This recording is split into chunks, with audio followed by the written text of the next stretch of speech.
welcome, ladies and gentlemen. We are back once again. You thought I was gone? No.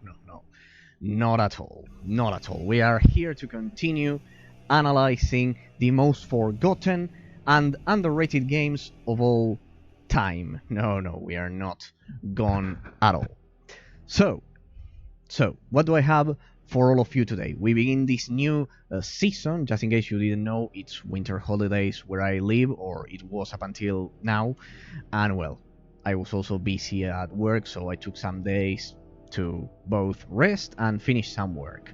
As you know, if I cannot stream during the week or something like that, it's because I'm busy at work. But don't worry, I'm here, and we will continue with the next game for analysis that I prepared to analyze with all of you, which is Hellgate London.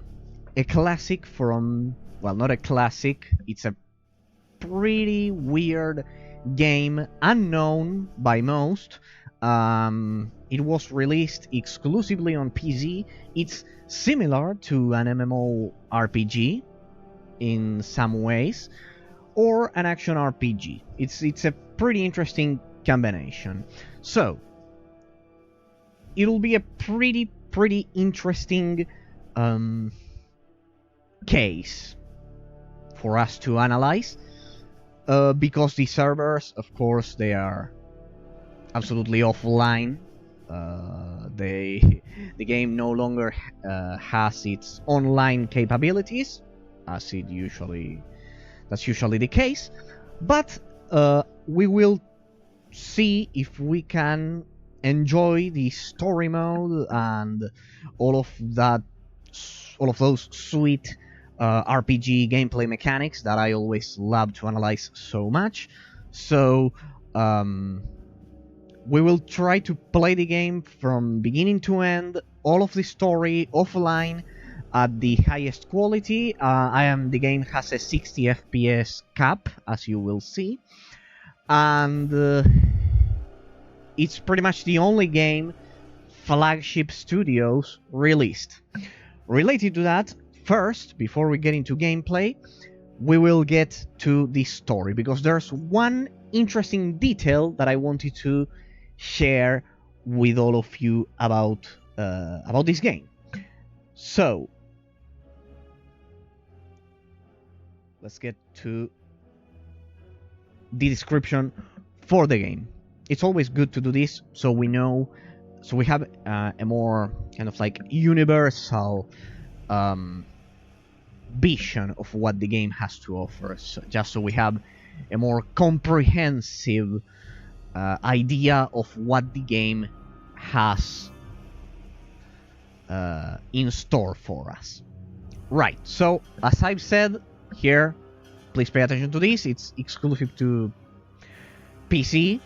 It wasn't released on consoles at all. The Halloween day, it was released on the Halloween day, October 31st. The 31st, sorry. 2007. And, well, I don't know if it says it here, but one of the creators for Hellgate London was David Brevik. In case you don't know who this person may be, he's the creator of Diablo 1, but most importantly, because actually a lot of developers worked on Diablo 1, but exclusively and especially this part, he was responsible for creating the real-time combat mechanics present in Diablo 1, right? So that's the key point here.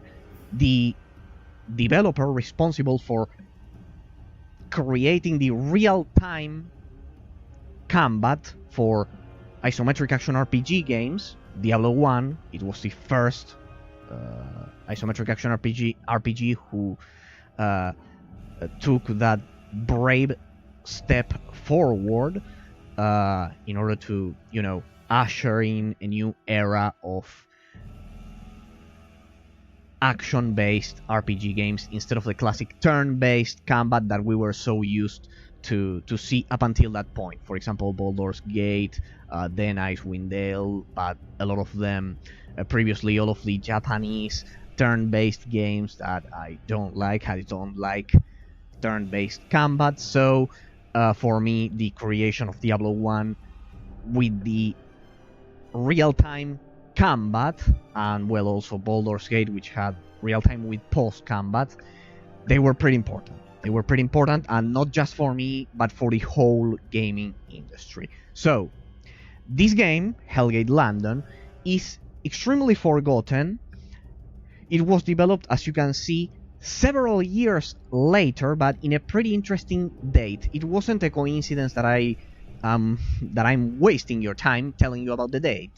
No, I'm not wasting your time. Because 2007, it's a pretty interesting date. Because it's just 3 years after the release of World of Warcraft. You see? Yeah. And I'm sure we'll see the huge influence World of Warcraft had on Hellgate London. So, what I expect this to be. I didn't play the game. I've never played the game. As you know, it's extremely underrated and unknown. I don't know if underrated, sorry for that, but at least unknown. At least unknown and forgotten. So, it will be interesting how this game will... You'll see that it will mix, if I'm not mistaken, both MMORPG mechanics from the influence World of Warcraft had on pretty much any RPG game from the early 2000s.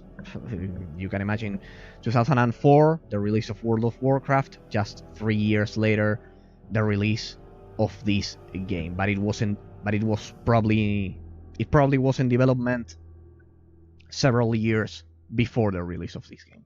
As I've said, we'll explore just the offline section of this game, because it has no more online. But it will be pretty interesting. As you can see, it was a port for the Xbox 360 was considered, but it was never released during development. They were going to do a lot of other releases, as you can see, adding Tokyo for the game instead of Hellgate London, Hellgate Tokyo, and like that with all of the cities of the world. As you can see here, Hellgate London Resurrection. They tried to revive this game several times, so it's pretty interesting. Well, here you can read a lot about it. Pretty much this is simply the Wikipedia page. It's something pretty simple, but this is also some pretty interesting to read. As you can see, we have a score of 70 on Metacritic, and you can see that there's something wrong with these scores, because while yes, a lot of them award this game a 7 out of 10, you can see that, for example, this one awarded it a D+. I don't know. The reviews for this game are pretty different between each other, if you know what I mean. They are pretty irregular. Different opinions, totally different descriptions. So I think it's a great opportunity for us to explore the truth behind this case. So, just in case you were wondering about the ultimate fate of this studio, as you can see here, Flagship Studios, it's dissolved, fate, August 2008. Pretty much, this was the only game they were counting on this game to be successful, that it would be World of Warcraft 2, that it would dethrone World of Warcraft. Yeah, pretty interesting. Mythos was the second game they were about to release, and besides the several other variations of Hellgate London. The company dissolved, financial troubles, Max Schaefer and Eric Schaefer, they were also from Blizzard, if I'm not mistaken, alongside David Brevik. They went to Runic Games, responsible for Torchlight Runic Games, right. So, but as you can see here, this is the important part. David Brevik, the creator of the real-time combat system in the isometric action RPG genre, which leads me to this. It's an article that I've read on my channel before when Larian Studios announced that Baldur's Gate 3 would have turn-based combat, and that Larian Studios would ignore the legacy and the fight for real-time combat that the gaming industry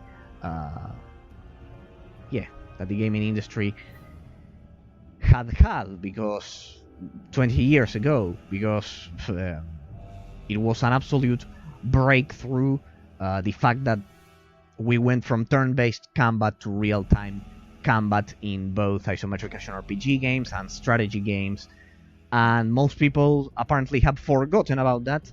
So I always read this article. We read it last year. Yes, we read it last year. So I want you to pay attention to it if you are interested in real-time combat and the history behind it. You'll see that it's pretty inspiring. Diablo was inspired by all older dungeon crawlers, Rogue and Moria, which had turn-based combat. All the early Diablo game mechanics had a system of time to them, with different amount of time required for your character to drink a potion, swing a sword, cast a spell, etc. Monsters had the same sort of time checks on their movement and attacks, so players had to carefully calculate the number of actions they could perform each turn, but had no urgency to make those decisions. See how the psychological effect is taken into account when creating a real-time strategy game or an isometric action RPG with real-time combat instead of turn-based. The guys at Blizzard, Urban, had solo game design, blah blah blah blah, but they didn't know it was turn-based at first. They for now argued strongly against it, pointing to the success of their own game Warcraft as an example of the intensity and fun of having to make survival decisions quickly and under pressure. The Blizzard North devs liked real time because they were coming from, as it said there, from Warcraft. So it wasn't a coincidence. It was created by people who were destined to do it because they had the experience from previous real-time strategy games. They liked real-time, but they didn't think it was right for Diablo. This was right before the creation of the first Diablo game, not the second one. Diablo 1 didn't exist. And they argued back and forth for a while. There are a lot of interesting quotes from both sides of the debate in the sample chapter, But ultimately, most of the Blizzard North team came to support the real-time theory. No one really knew until they actually tried it, though. So that very evening, David Brevik tackled the project. See? The person also responsible for, I assume, the combat in Hellgate London. No, I don't assume. It's highly probable.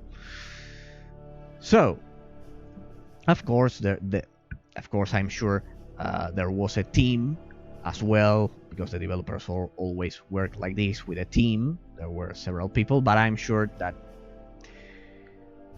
he contributed a lot to the combat system that we're about to see in Hellgate London, right? So it's important because here we'll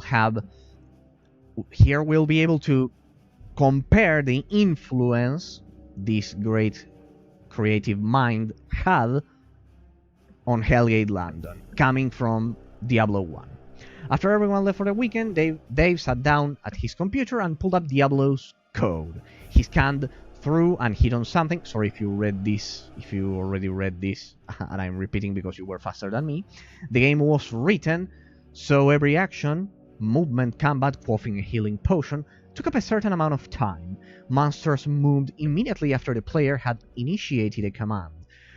Once the time to perform an action expired, the game turned back the clock. They use this internal clock mechanic.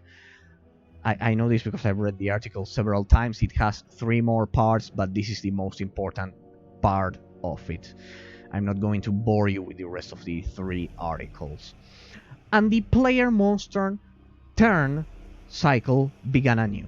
All he needed to do was whittle the time between actions down to nothing. So up until this point, Diablo 1 had at least some kind of residual turn-based influence in its gameplay mechanics, the combat. Dave began to type. The sunlight filtering in through his window grew faint, then faded to night, leaving him suffused in the glow of his monitor. Occasionally a breeze sighted through the window, rustling the blinds and fluttering the hockey posters hanging over his 2 desks. He never once looked up. A few hours later, he built a new version of the game. Sorry, it's the privacy badger. Took up his mouse and played. I can remember the moment like it was yesterday that this happened. These are his words. I was sitting and I was coding the game. And I had a warrior with a sword, and there was a skeleton on the other side of the screen. I'd been working on all of this code to make characters move smoothly, doing a whole bunch of testing, and we talked about how the controls would work. We wanted it to be visceral. Click and swing. Click and swing. We wanted it to automatically happen. If you clicked on the monster, your character would go over there and swing. I remember very vividly. I clicked on the monster, the guy walked over, and he smashed this skeleton, and it fell apart onto the ground. The light from heaven shone through the office down onto the keyboard, and I said, David Brevik, "Oh my god, this is so amazing."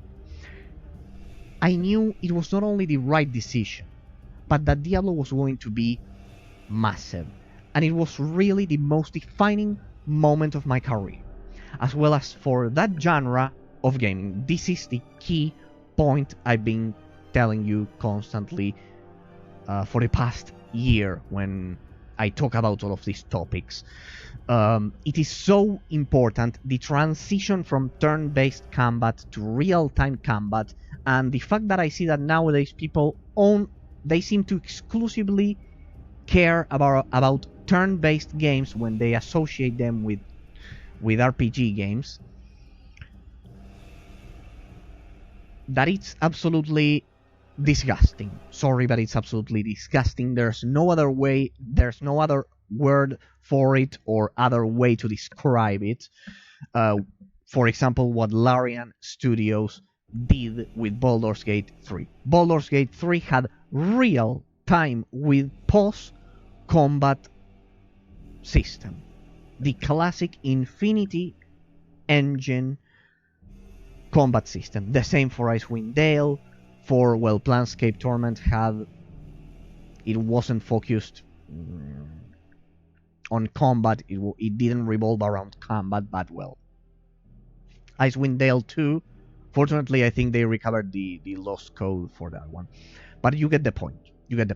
The transition from turn-based combat to real-time combat, both for strategy and isometric action RPG games, is important, and we shouldn't ignore it. And nowadays, people are ignoring it, because most of them are now used to turn-based combat, ironically. Why? Because it's easier, it doesn't require APM, it doesn't require quick reflexes, and so, let's say, yeah, let's say the difficulty curve is generally lower. People like to say that Divinity Original Sin is hard. No, trust me, Divinity Original Sin is not hard at all when compared to the quick reflexes of StarCraft. I know that one is real-time strategy, but for example, Diablo Nightmare Mode, Torchlight, a lot of them. Now we'll get to the list of games and you'll see it. But let us finish. A new genre was born in that moment, and it was really quite incredible to be the person coding it and creating it. Of course, it surely must have been. I was just there by myself coding it up, and it was pretty incredible. David Brevik, this is the creator of this, as you can see, the real-time combat system in isometric action RPG games. And why am I reading this for all of you? Because people always forget, they always seem to forget about these slight details, and I don't want anyone who watches my channel to simply get to play games and ignore this essential part of gaming history. It's extremely important because it was a breakthrough, and it helped the gaming industry go from turn-based to real-time combat. And you can imagine how big of a change that was. It had a huge impact. Gaming wouldn't be what it is right now. The industry wouldn't be what it is right now without this celestial moment, without this incredible moment that happened more than 20 years ago. So, the second reason why I'm telling you this, because the person behind this huge revolution in combat and gameplay mechanics also contributed to the game that we're about to play. Now you see the relationship between all of these topics. So, with all of that said, and knowing who's behind the gameplay, let's get to Steam. And here you can see that the reviews are mixed. A lot of people didn't like this game, and a lot of people liked it. Okay, so it's a pretty controversial case that we're going to analyze. I'm not analyzing a game that everyone knows it's great. For example, when I played Orcs Must Die, we all knew Orcs Must Die was great. So, we will find out the truth, and we will see if Hellgate London was an underrated and an underrated game, and as well a game which people simply couldn't understand, or if it was an absolute disaster. At least the person behind the combat system was an absolute legend. But well, remember that games require you to ignore the unknown currency here, which has nothing to do. The game is absolutely cheap in US dollars. That's because of the geo-localization of Steam. They are pretty cheap. So, as you can see, they just developed Hellgate London, and the collection, don't be fooled, the collection just includes Hellgate VR that they released recently. It has negative reviews, and of course the classic Hellgate. Right, so perfect. More or less you have an idea now of what are we going to analyze, right? So, but I wanted to read that text again, so you know the story behind all of these games and how they relate between each other. Because, for example, I'm sure most of you didn't know, or maybe you did, but most of you surely didn't know that the creator of Diablo 1 contributed to the combat system, or he probably designed it mostly on his own, but at least him and his team contributed to Hellgate London. So it will be a pretty interesting case. As always, absolute respect and eternal thanks to David Brevik for creating the sacred real-time combat system of Diablo 1, and we'll find out how it probably influenced this game, as well as World of Warcraft, because, as I've said, this game was released in 2007, and that's pretty close to World of Warcraft. So they were about to release Wrath of the Lich King in 2008, sorry. So it will be pretty interesting. Now let me check the volume. Let me check the volume, and we should be good to go. All right, that was a pretty long intro, but well, I always do this when it's the first day of analysis. So let's get to my desktop. Don't worry, I've fixed the sound and everything. So here you have it, multiplayer, blah blah blah. You can only choose single player, completely offline. It works like Diablo 2. You can create an offline, and you were able back in the day to create an online character. By the way, I need to update the collection, the Ultimate PC Game Collection video, because I've incorporated some interesting additions. The game will work at, you'll see that it will be pretty crisp. It'll get them to ultra. So this is pretty much the best way to experience the game. How little men know about worlds. All right, we begin. About light. About the great dark that boils behind all. Once there was the void. Absolute. Perfect. Boring. It ended with a blessing. From a wave of the Creator's hand, compassion and wisdom spilt into nothingness. But such marvelous gifts often come with hidden prices. From the wondrous fountain of light was born the nameless fire that drives the deep well of midnight, a counter to all life. As creation rolled on, so too did the shadow. Unchallenged and untouched, darkness spread, burning and killing, raping land, sky, and flesh. Falling upon countless worlds, it consumed and corrupted all life.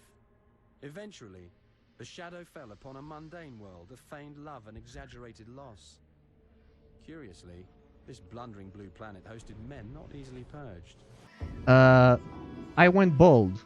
I went bold for my character because, simply put, alright, it's consuming. I should increase the fan speed of my GPU a bit. It looks like the game is a bit demanding. Good.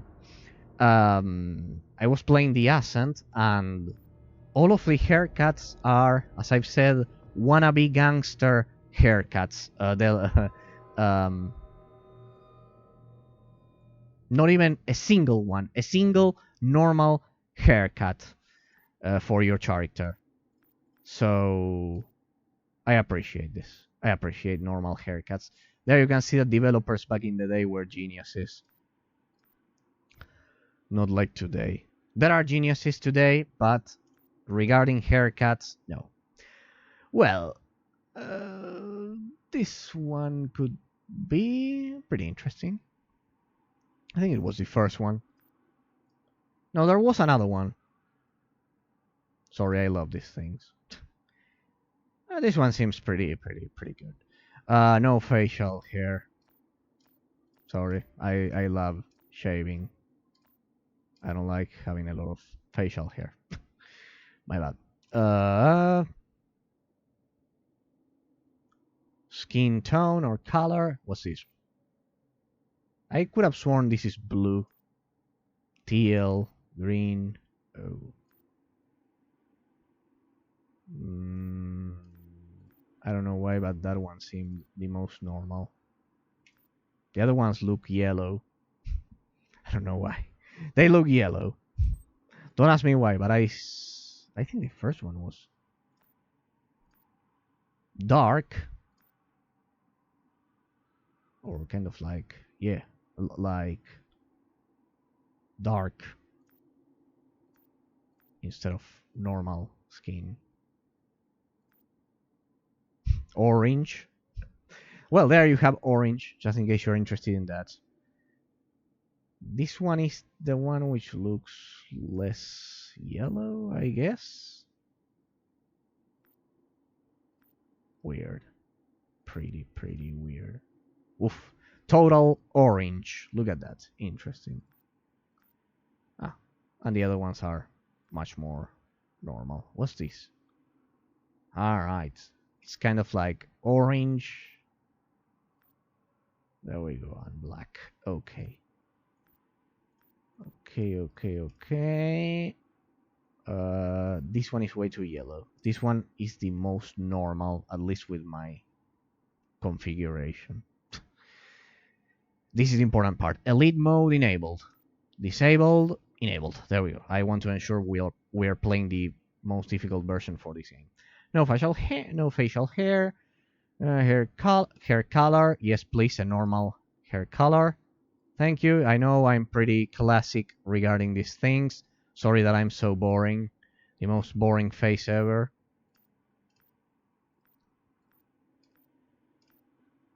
Well, we are back.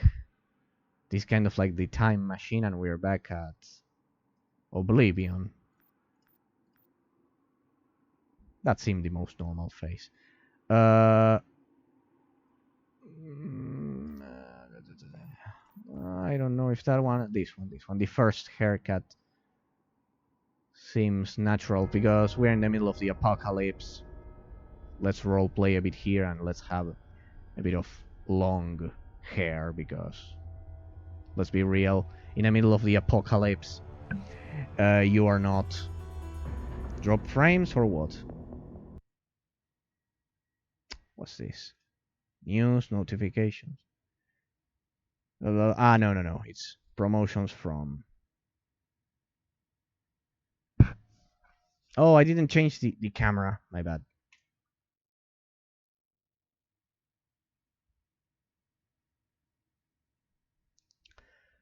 All right. We continue. So, all right, we continue. I had to adjust the volume and do all of those things, but we're back. Don't worry. We are ready to begin the game. Okay. We'll get to... All right, perfect. Everything seems to be perfect. Let me adjust some things. Okay. Let me adjust some things right here. 75. There we go. We'll get this. Okay.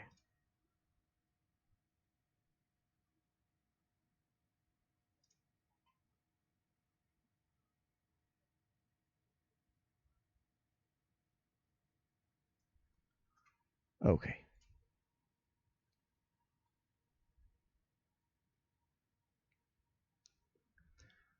Okay. Don't worry, we're back. I just had to adjust the volume as well as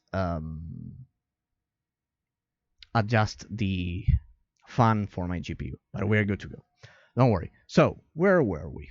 Let's get back to the game. All right.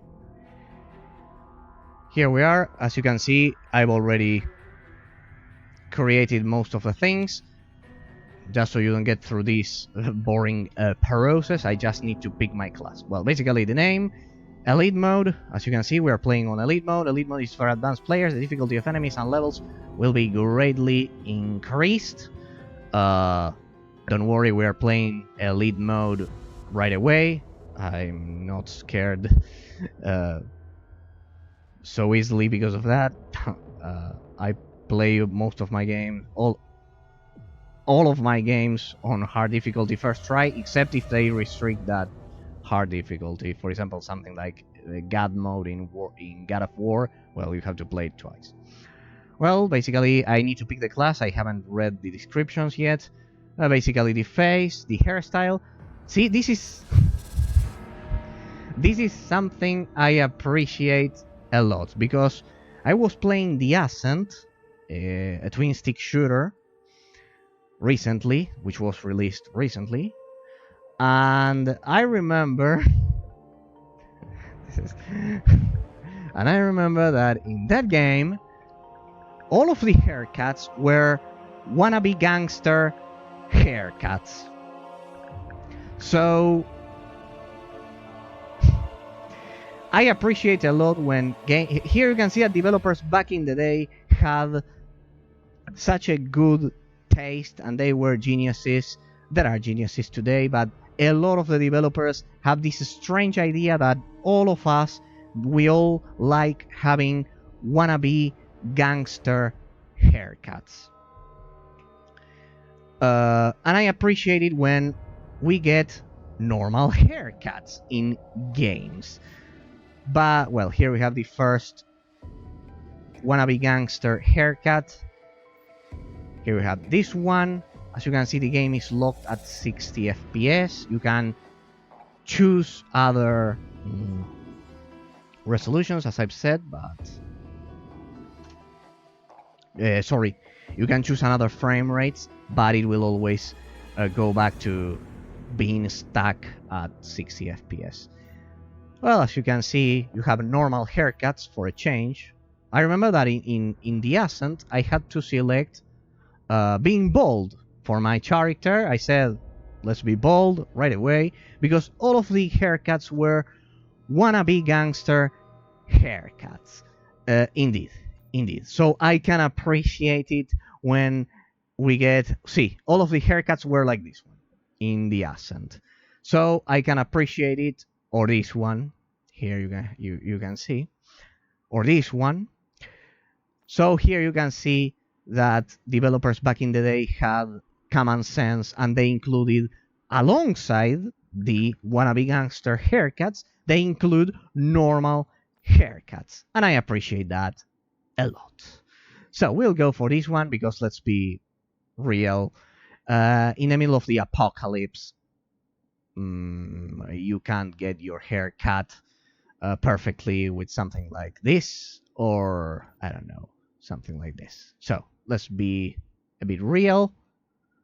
It's a bit longer than the other ones, so it's pretty good. No facial hair, but just in case you want to see them, we are back. I feel like this one is pretty natural with that one. Well, that's pretty natural. This one as well. We may go for this one. I usually don't make characters with facial hair. I know I'm pretty boring and classic regarding that, but in this case, we're in the middle of the apocalypse. We can go for that bird right there. Okay. What else do we have? Yeah, the skin color, there's something weird about it because this looks blue, and it gets like that, dark, but pretty weird. Pretty weird. This one is teal, green, though it looks yellow. It looks yellow to me, I don't know. My monitor has the colors a bit distorted, but well, this one seemed like the most realistic regarding being a human, because the other ones, I don't know, they look like being an alien or something like that, because they are kind of like with that rare tone. Okay. Though this one looks a bit yellow. I don't know. We have height and bulk as well. Well, as you can see, it not only affects the kind of like the distance between the shoulders, but also the arms, the legs, the neck, everything. Something more or less standard. We are not looking for anything crazy. We are not looking for anything crazy here. pretty normal. Well, we are warriors. We are meant to be a bit big, but well. I have this don't disable tutorial tips unless you know what you're doing. I'm playing the game for the first time. Elite mode difficulty right away. Pretty much that's it. So let's get to the classes, the most important part. Elite mode enable. Let's get to it. Blade Masters are aggressive, high damage melee fighters that come into their own when wielding two weapons and inflicting pain with sharp objects. Oh. They are often seen running to the front of a battle and causing havoc in spurts. Right. Allowing others with ranged weaponry to deal damage from afar and in relative safety. I wonder if we'll be able, if this game is meant to be played with a lot of people on elite difficulty, but well, guess we'll get killed a lot of times. Never what class? This one, Summoner. So this is like the Necromancer in Diablo. Never wants to travel without an entourage. Wait, it changed my aspect. Damn, I should have picked the class first. Never wants to travel without an entourage. Summoners have mastered the ability to control demons as well as the very elements of nature. These forces can then be unleashed to distract and destroy their enemies as well as provide protection for the caster and his allies. Evoker. It changed the aspect of the character again. Nice. Evokers manipulate storms of condensed supernatural fury by funneling raw power into damage amplifying focus items. They commonly alternate between spells and focus items to effectively stun, burn, poison, shock, or unphase their enemies. Marksman. As highly trained ex-military operatives, these long-range specialists know their weaponry and are highly adaptable to any combat situation. This lethal combination ensures that they are inflicting the most damage possible in any given situation. I like that. Engineer, technological engineers apply their knowledge of theoretical science and practical engineering to build drones, bots, and weapons. Whether focusing on controlling numerous smaller devices or building up a single, highly advanced combat machine, they provide fantastic firepower against the demons. Damn, so many classes. This game has so many classes. Guardian are the front line in the Templars' righteous battle. Wielding shields and swords, they thrive by drawing groups of demons in close where they can then be punished en masse. Guardians are most effective when overwhelmed and surrounded, and immobility can actually increase their effectiveness. And we go back to Blade Master. It kept my configuration there. I need to be careful because I'm playing this on elite difficulty mode right away without any kind of experience, so we need to pick a class which is able to both survive and deal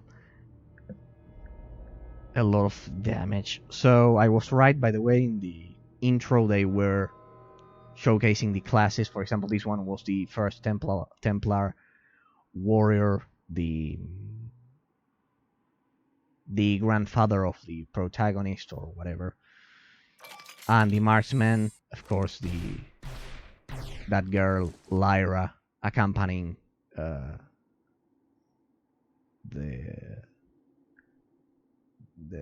that child at the end of the presentation, of the intro. Alright, so long-range specialists know their weaponry and are highly adaptable to any combat situation. This lethal combination ensures that they are inflicting the most damage possible in any given situation. This is Evoker mechanism, Fury, Summoners.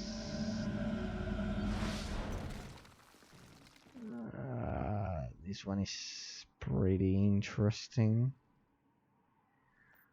Blade Master.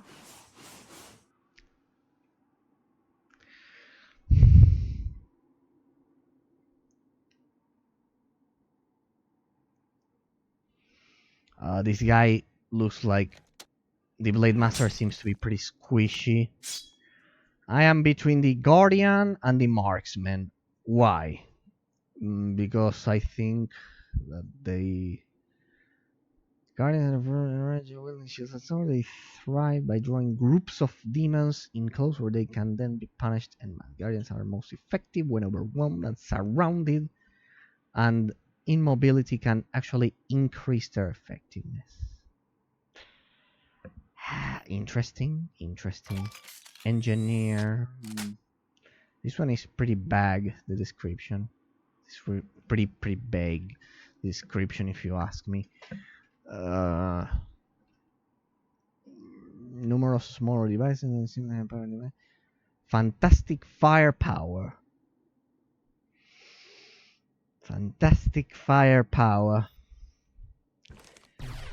Most damage in any given situation. This is like the sorcerer, I assume. Evokers. No, well, this is the sorcerer, I assume. Stun, burn, poison, shock, face. I don't know what to do. What to do.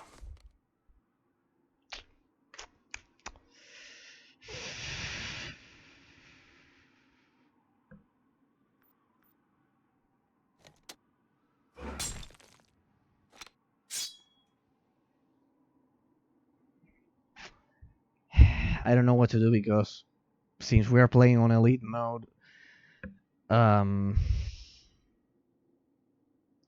we may need the resistance of the Guardian. Difficulty will be great, but usually they are not as good as ranged classes. These long range are highly adaptable to any combat situation. Well, the highly adaptable to any combat situation, I'll risk it. I'll choose the Marksman. Let's change his face back to everything. Alright, let's get this right here. Alright. So, what was it? This one, and the facial hair was this one. Right. Something like that. Something like that. Alright. Highly adaptable to any combat situation. Alright, I'll trust the description. The game has a lot of replayability.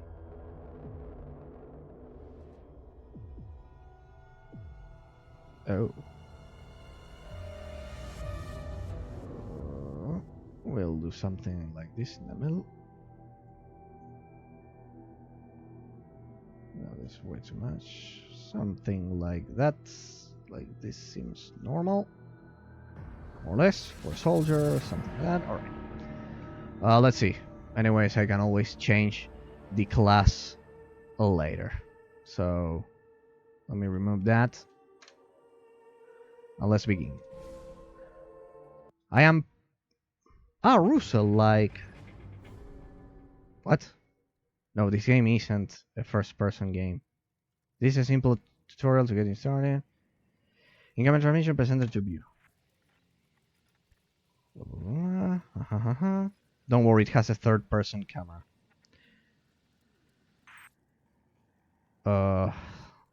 Alright. Options, please. Automap tab. There we go. What else do we have? We have a skill tree. Have the log. See, the game is absolutely locked at 60 FPS. No more than that. Customer support, no. Third-person camera. Third-person camera. Blah, blah, blah, blah. Weapon shift. Blah, blah, blah. Quest log. Blah, blah, blah, blah. Potion, turn right. Zoom camera in. Right. It's like an MMORPG. Okay. So, if I do this. Perfect. Okay. See, we can see the clear influence of World of Warcraft here. Okay. L to open the quest log, tracks, blah, blah, blah. What do we have here? Pretty much the standard track quest. Sequest, can you hear me? Please respond, I need help. Oh, thank goodness you're there. Maybe there's still a chance. I was foraging when the demons came. A Templar Seraph and his men took the brand of it. Okay, things went wrong. I'm stranded, but maybe we can help each other. Holborn isn't far. We might actually make it together. Blah, blah, blah, blah, blah. Auto track quest. Okay. I'm here somewhere close to you, but you're still. I can help you, whatever you need. Okay. I've studied the demon, the world, anything, everything. Get me out of the end. You'll see. I promise you'll see. Okay. Well. Enough of this. Let's get to the combat system. Are those enemies? They look like zombies. If there's something I've learned from video games, it's always shoot the zombies. Well, look at that. Half of the zombies are still running. Pretty good. Pretty interesting. So this is kind of like my basic attack. What happens if I... Pretty much the same. Left mouse click and right mouse click. Move toward the demon, good show, blah blah blah blah, drop. Well, I can see why the tutorial was disabled, it's pretty annoying. Press F to pick up. Alright. Remember, this is meant to be kind of like World of Warcraft meets Diablo. So, it has the normal MMORPG structure. Press I to open the inventory. Alright, let's obey the tutorial. What do we have here? You don't have much, but that's a blah blah blah. Yeah, terrible tutorial system with those messages kind of like popping out of nowhere, and you never get to read them unless you have kind of like a super fast. What's this? Requires Guardian Blade Master. 4 basic health injectors. That's enough for us. Blah, blah, blah. Whatever. Guess we'll have to learn as we play. Remember these games, these old games, used to have those thick manuals when you bought them. I think this is the guy. More, yes. Wait, I want to try my abilities. What happens if I press 1 and 2? Weird. Okay. Fear not, later come here, improve skills. Yeah. This is exactly how you don't do a tutorial. What? How do I talk to this guy? Performing some conversational reconnaissance. Thank you, truly thank you, Eraser. Next page. I wasn't alone. Help here, you know. The Templar with me were butchered. They weren't ordinary Templar either. These weren't ordinary. They were Seraphim. First among the Order's champions. Well, here we can see a bit of the influence of Diablo, let's say. So believe me, we do not want to be whatever, but it's a big one, and the mission was critically important. There's no damn good. God damn it, that tutorial. I don't know who had that idea, but it's so annoying. There's no running from it. I'm afraid we can flee to safety. I think I'll disable the tutorial. The Order committed to the entire feast of Seraphim to one objective. They were to retrieve a man named Fox. They didn't pan out, but the fallen Seraphim still carry vital information regarding this Fox character. We have to secure that info. For so many have died for nothing. It's unthinkable. You must at least try. I'll lead you. You lead, I'll follow. Don't worry, I'm quite used to it. Okay, good. Wants you to fight you and I. Please stop popping those annoying. Let's see if it stops. If the tutorial stops. All right. Let's see how the artificial intelligence works. Will those zombies attack me or what? No, they are just like target practice. Can I jump? Yes, I can jump. Just for the record, I chose Elite mode, which is hard difficulty. So, through here, maybe? It must be that guy. That's him. He's dying. A lot of strangers will try to give you things. It's fine, really. Take.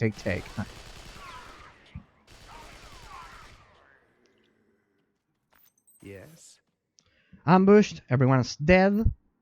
The mission, it cannot fail. It must not fail. You press take items to get the nice focus communicate. You must finish it with Dr. Focus, with Dr. Listen to his advice. You must bring word to Lan.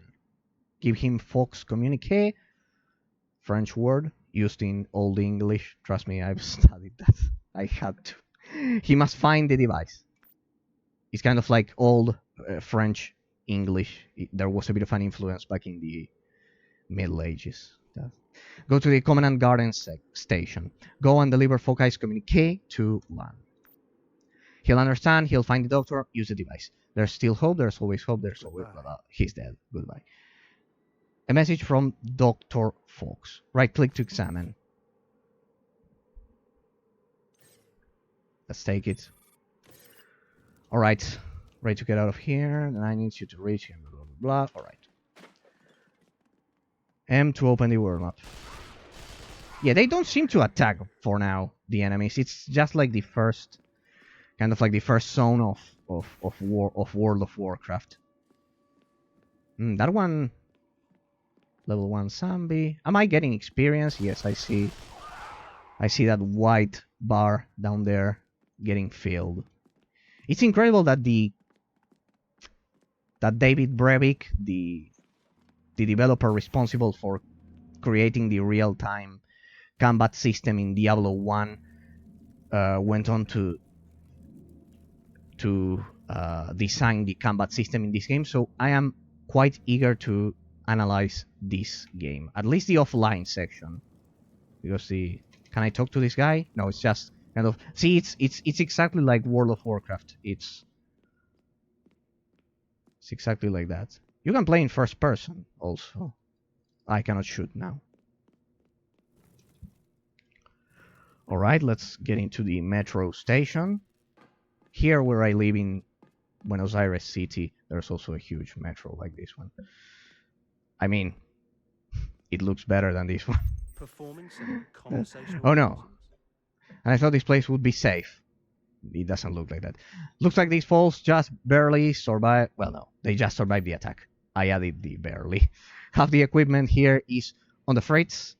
Damn, that includes the passage security door to Commandant Garden Station, unfortunately. Alright, I think we can still deal with this eraser. We are just going to have to get our hands dirty. Step into the techsmith's life. He looks like he could be of help. Do you repair for him? Work for him if you have to.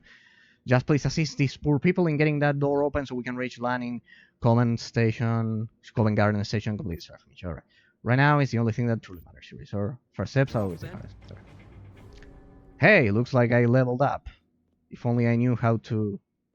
Okay. Great. That's the symbol of a pound, of a British pound. This is a smith? I hope that one day this all pays off. No, he's just a random merchant. Smith, Holborn access shafts. Can I run? Hey, I can run, but if I press shift. Look at that. Pay attention to that. Right to the left of...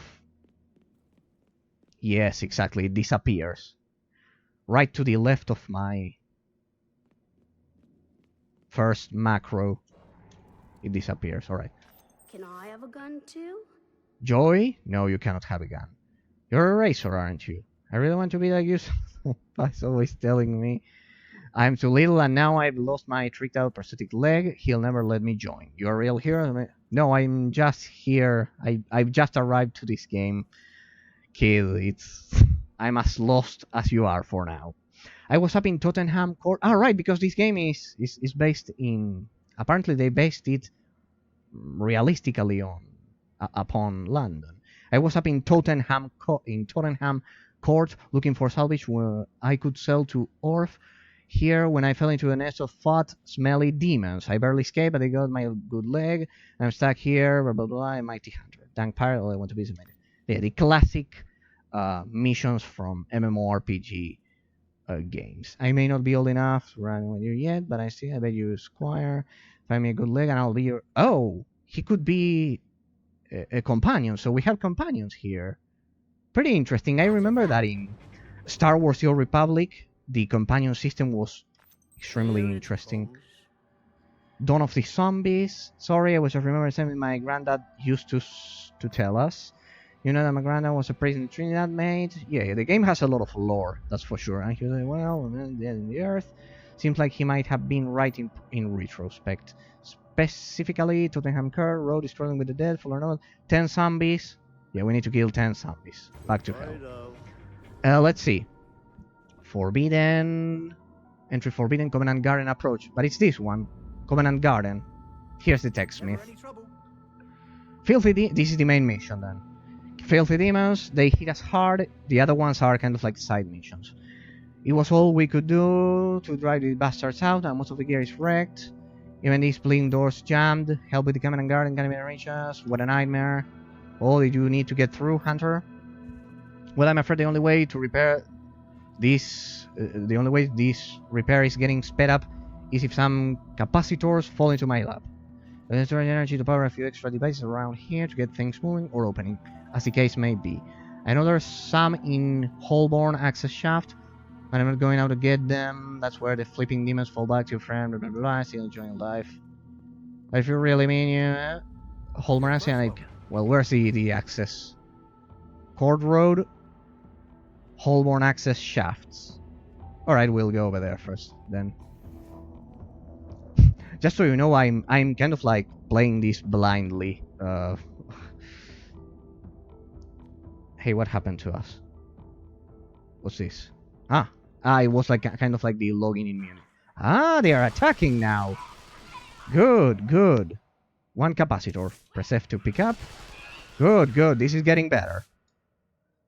Alright. This is getting much better. So, what happens? Pretty standard MMO combat system, the mechanics.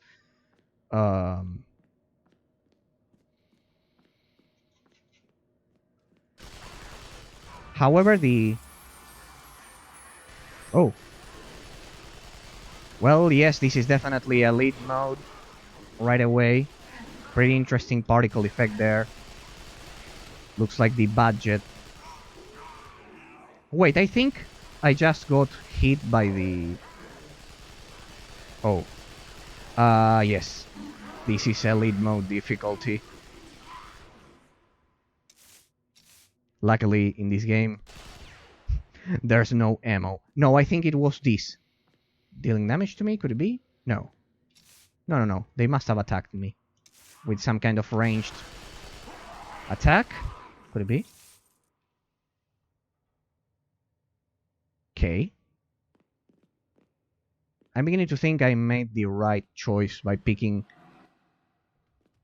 a ranged class. God damn it. Are we dead? No.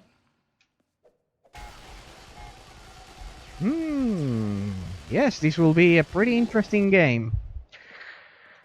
Almost dead. Pretty much in the first contact.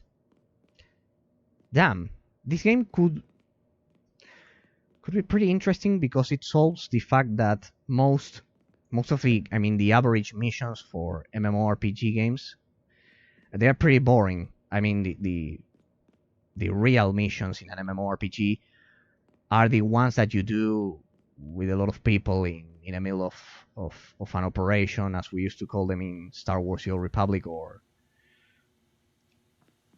the dungeons in World of Warcraft and those. Hey, the physics for the smoke, those were pretty Return to TechSmith 101. Damn, the smoke truly feels real. That's pretty impressive for 2007. Consider the game was released back in 2007. This is pretty realistic. Pretty realistic. Similar to the case of Batman Arkham Asylum. I don't know if you remember, in which the Nvidia smoke was pretty realistic. You would walk through a room full of smoke and it would kind of like behave just like in real life, kind of like when you moved with Batman, it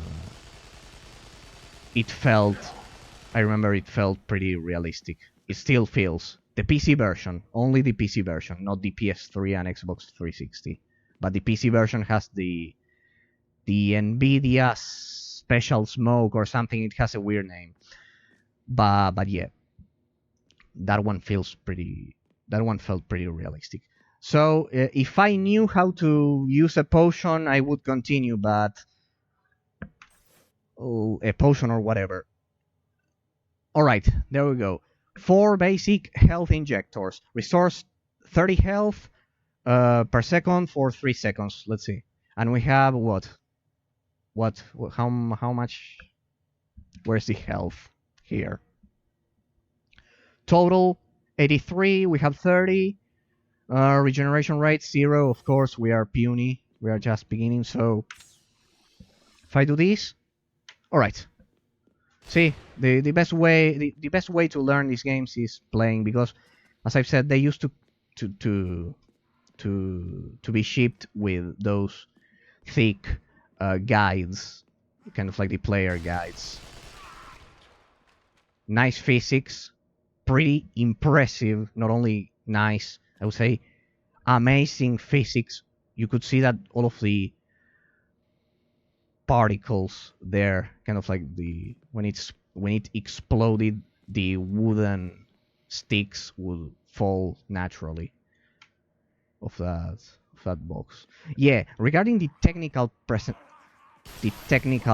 aspect for this game, the graphics, for now, this just a first impression, looks like they had a huge budget behind. Impressive physics. Impressive, absolutely impressive. Yeah, it looks like they had a pretty huge budget, because I can also see reflections. I don't know if you can spot them, but the game has reflections. It would be pretty interesting to have floating damage numbers. I love those, and I would actually be able to see how much damage I'm actually dealing. Also, the game has kind of like an eerie feel, similar to Dark Souls, Metroid Prime. What's that thing? Oh, it's shooting fireballs. The ambience music is pretty good. Those kind of like eerie touches.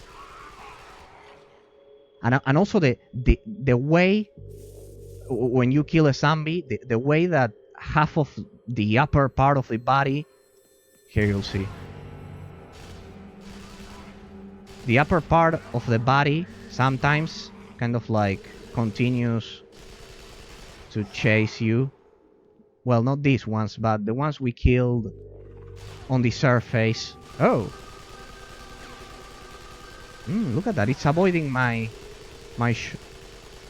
shots.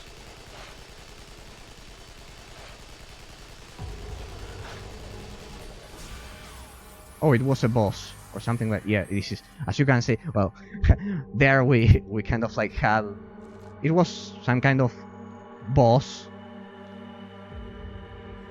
There you could see that this game is extremely influenced by Diablo and World of Warcraft, but the gameplay system is pretty smooth. I can see the DNA of David Brevik and Diablo 1 in this game. 7 meters. Well, that's one basic health injector. I think that's the first enemy that drops that. Let me destroy this box so we can see the physics once again. Good. So we have loot. I wonder if I can destroy this now. This reminds me of another game that we analyzed last year, the successor of Dungeon Siege 2, which was extremely forgotten by a lot of people. Space Siege by Chris Taylor and Gas Powered Games. not the atmosphere, because that one was aboard a ship pretty similar to Metroid Fusion, for example, or Dead Space. I bet this is part of a mission or something. Could it be? This is the end of the map. I think I was meant to go back, so let's go back. I forgot to run during all of my encounters. One thing, some positive things about this is that since the game was it was originally meant to be an MMORPG, you'll have a lot of classes, so the game will be extremely replayable. We saw what? 6, 7 classes, so it will be extremely replayable. The game clearly had a huge budget behind it back in the day. You can see it in these physics. These physics were extremely expensive. Well, not those chairs, because those exploded. But a lot of the physics and the graphical presentation, they were extremely expensive back in the day. Alright, I just need to press it once. So I can do this. I just press this and I can jump like that. So let's get to the other zone, shall we? Now that we have some... I assume that when we level up, we get some bonuses. So, this is the story mission. We are going to do it as we usually do, 100% completion. Every last one of the secondary missions, create an extremely powerful character, and showcase all of the game has to offer before we proceed to the analysis. So first, all of these secondary missions before we get to the analysis. I think that just might do it. I don't know how long the game is, just in case you're wondering. Let's see here. Yep, worked. Doors open, problem solved. Great. Do be careful. Classic MMORPG dialogue. Thanks for your cooperation. Give me that. You can get through here. Pretty classic. Find Little Joy's prosthetic. Alright, and we'll get a companion. So we'll get to see the companion gameplay mechanics. It will be pretty interesting. The textures could have been better there, but well. We're back on the surface. Right, they're attacking us. Zombies killed in Tottenham Court Road. Alright, yeah, I highly suggest you play Elite Mode right away. Even though the game advises you not to do that, I did it, so... That looks like a boss. No, level 1, Flesh Golem. Nah, forget about that. Pretty easy for now. Oh. Yeah, but I don't know why, but I have the hunch that since it was meant to be an MMORPG game, we'll get to fight some cool enemies eventually. There was this game when I see this, I always remember this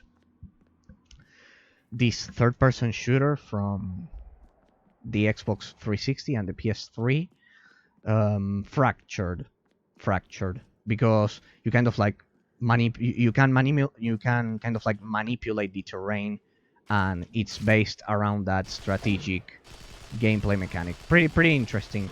I think that game was also pretty underrated. Fractured. It was by LucasArts? Could it be? Yes, I think so.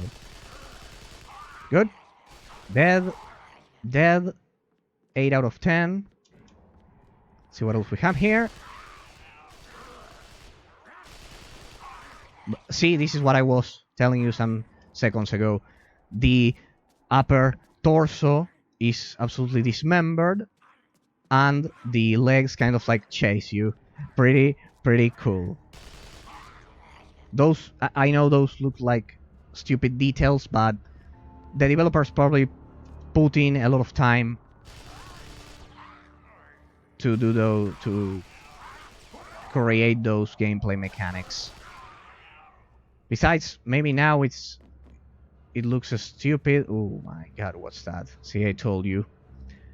What on earth is that? And it's coming right at us. Did it see us? Yes, it saw us. What the? His health bar is not dropping. And he deals a lot of damage. Interesting. Well, I guess I was right.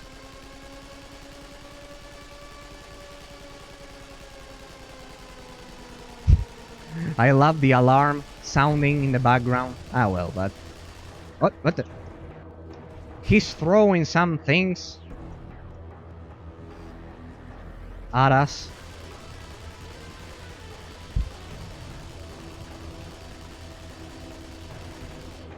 It's such a shame that they didn't create kind of like an animation for the bullets here. Are we dealing damage to that thing? Yes. Alright, when we deal damage, we get that red outline up there. Okay.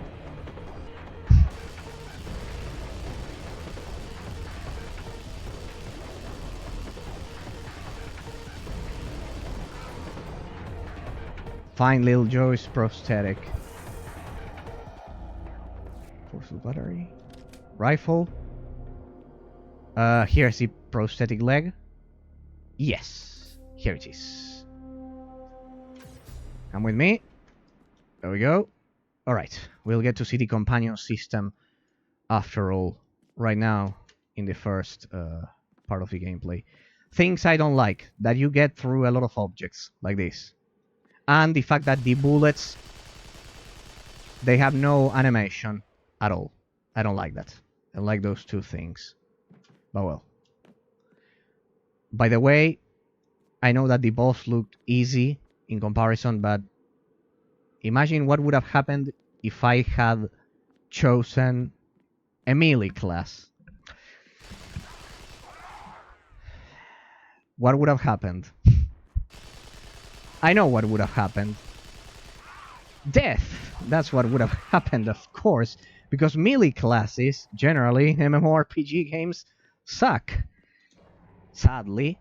Though there are some exceptions. There are some exceptions, I'll say, but generally, the ones that deal a lot of damage, they are ranged classes. What's this? Well, I've got nothing to lose, I guess. Let's explore the building. Nothing? Some loot? Something? Oh yeah, here. What happens if I drop through here? Okay, perfect. The basement. Nice. Can I open this? No. Right, so yeah, except... some of the barrels explode. Classic. Let's go back. I think I've explored the whole... look at that. Tottenham, Court Road, Russell Square. Alright, so we started over there. Over at the Green Covent Garden Station. Then we cleared Covent Garden Approach, which was the first kind of like section. It was kind of like the first section. The exclamation sign, it's the base. We cleared Russell Square and Tottenham Court Road. Okay. Just in case you're interested, Bertrand Russell was a pretty important philosopher from the UK, and I know this because I read a lot of his work, because he was he wasn't a relativist, he was a realist, a philosophically realist thinker, Bertrand Russell, and it was pretty much my favorite alongside Aristotle, of course. So yeah, when it said there Russell Square, it reminded me of that. So the companion system, let's see. You really found my leg. I can't believe it, sorry. I thought it was lost. I'm going to tell everyone how much you've helped me, and I'm going to pay you back somehow. I hope we can be good friends, Eraser. It's okay if you call me Eraser, right? I'm just not sure what a square's supposed to call his boss.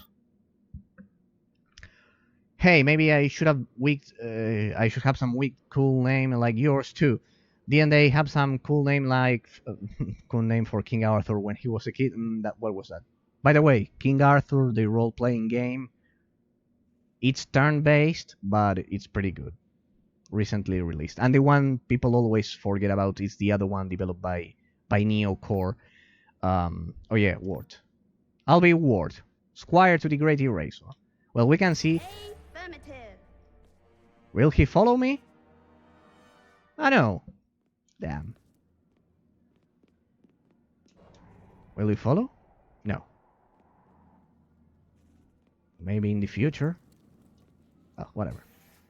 No, looks like we don't have companions in this game. Can I talk to this? Like in World of Warcraft? No? No, no. Hey, I haven't talked to that guy. Nemo? I cannot talk to him. The other mission, George. Good. Not sure it will help, mate. Take care of yourself. Choose for me. Damn, I didn't mean to do that. I didn't mean to do that. Whatever. Unidentified greenhorn. What, we have to identify things in this game just like in Diablo 2. Recruit Aramid 5. Why is it that my character is... Ah, so look at this. Pretty interesting. So they replaced the classic inventory screen with kind of like a real-time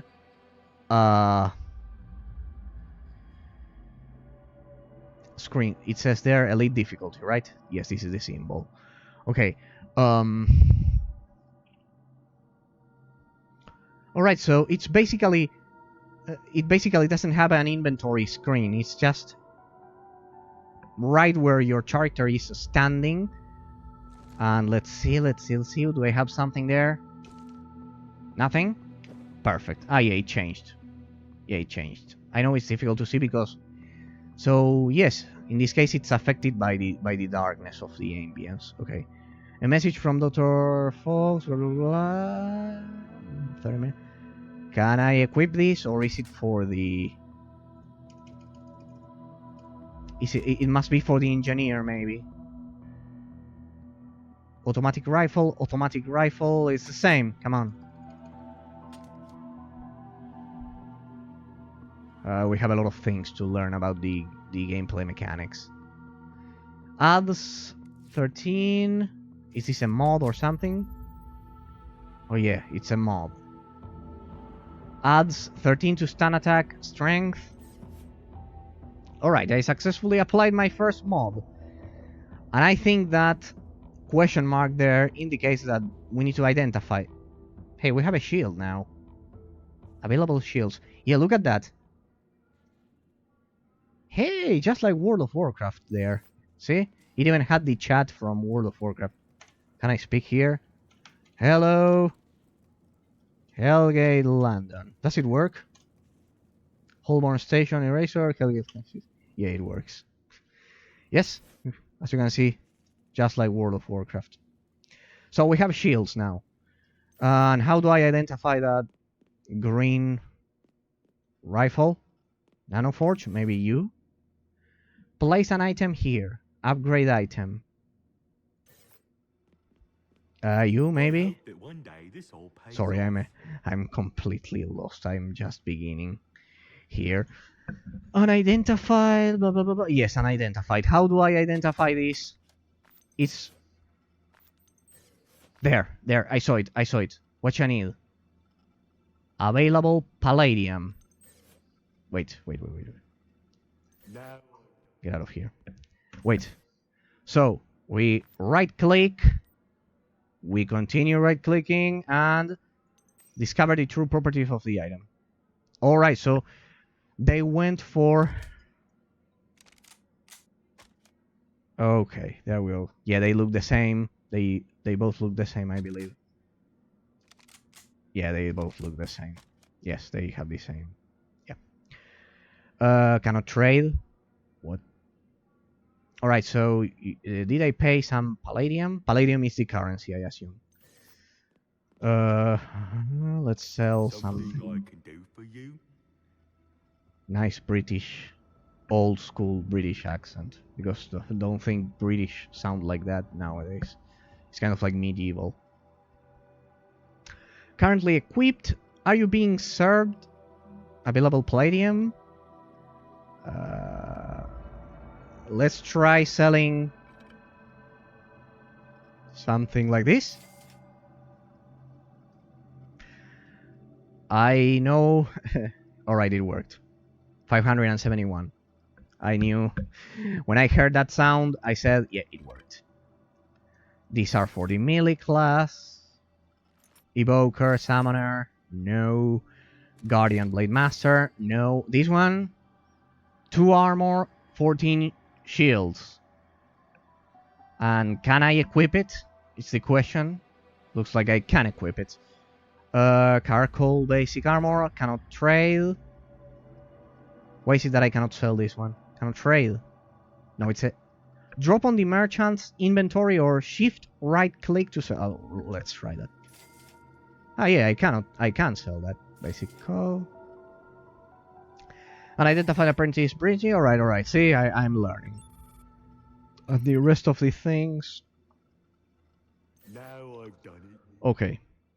They took really seriously the kind of like the British ambience. Here you can see the pounds symbol there, the accents, the names for the stations. They even named that one after Bertrand Russell. So great philosopher, probably my favorite, alongside Aristotle, as I've said. The armor, right? Unidentified. Let's see. Attempt to break this item down to its component parts. Item cannot be reassembled, and low-level items not yield any component. Identify. Just identify. 214, and the one I have right now it's 18. I love that it compares automatically. There we go. There we go. We have everything. Next mission, please. Here it comes. We don't have enough ammunition to shoot them all. In the beginning, maybe, but not now. Anyway, well, no, we have no ranas. No, we have the minority. Yeah, for just a bit. In the back of the 3 blood zombies. Find them in Holborn access shafts. Take care of yourself, okay? Tottenham Court Road. Holborn access shaft. Alright, it must be the... So I assume they respond, right? This kind of like the login immunity, right there. Yeah, it's the login immunity. I'm pretty sure of that. MMOs from the early 2000s had that login immunity. What? They didn't respawn? What? Yeah, they did respawn. At least the ones that I need to kill.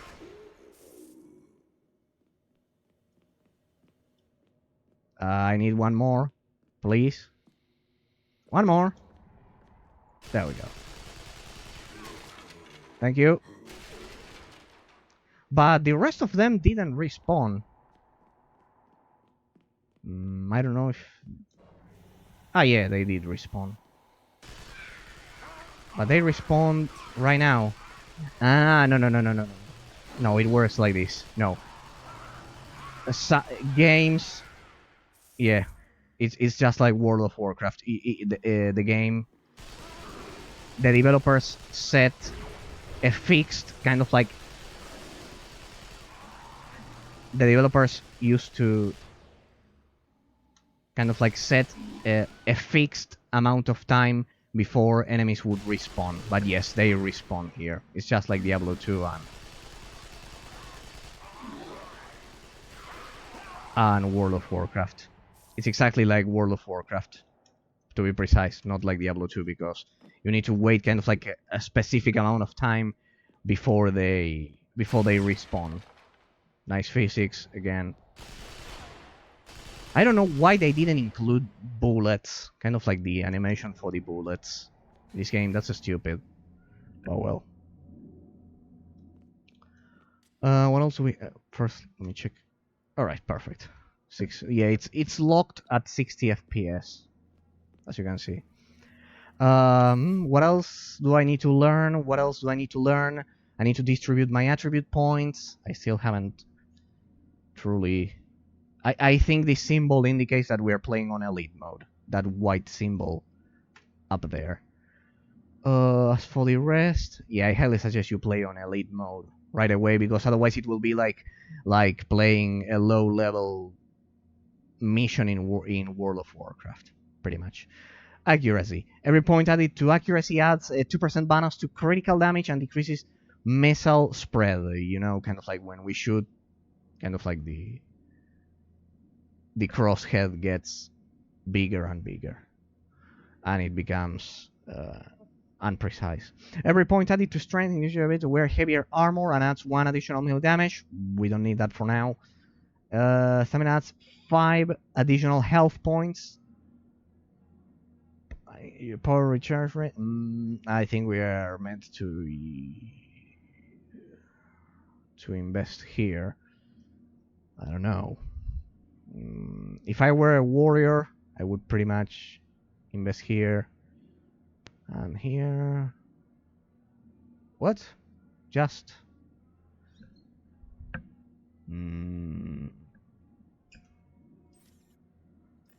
I know. Wait. Attributes, base statistics, defense. So there are damage types. Look at that: stun, ignite, shock, phase, and poison. Faction standings. Here, see, it's like World of Warcraft. Indifferent. Well, more or less, I think we can deduce we have not a long game, but something like Diablo 2 ahead of us. Oh, the skill tree. I love the skill tree. But first, this 9. Right. No. Okay. It increases like that. To critical damage. All right. We used to call that surge damage back in Star Wars: The Old Republic, kind of like how much critical damage you deal. Heavier armor. So we can do a hybrid here. There's nothing preventing us from doing a hybrid, kind of like heavy armor and ranged damage. Health points. Strength is more important if you have a good armor. Power points and increases power recharge. And what's power? What does power affect? Damage or what?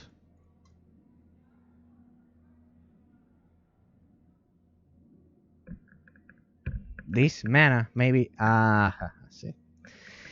No, the power is the mana. Okay. So they don't call it mana. They call it power. Okay. So mana,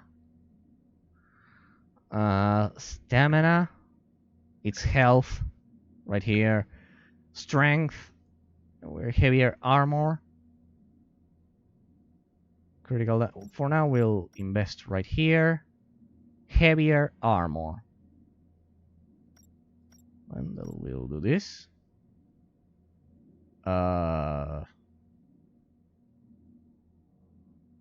We can add a bit of health, I guess. Pretty much, for now. Something balanced to begin with. Tactical stance. Oh, we have stances, just like in Star Wars: The Old Republic and World of Warcraft. What a surprise. The hunter steady aim and reduce blah. Target grant a tactical advantage over the unit. Toggled skill. Activating this skill puts the hunter into tactical stance. Halting movement. Deactivating the skill or moving causes the hunter to rise and cancels this stance. But I already have it. It's my second macro. Toggle skill. What does it affect? Weapon accuracy increased by 50%. Fire accuracy 50. Range increased by 25%. Missile velocity increased by 25%. Interesting.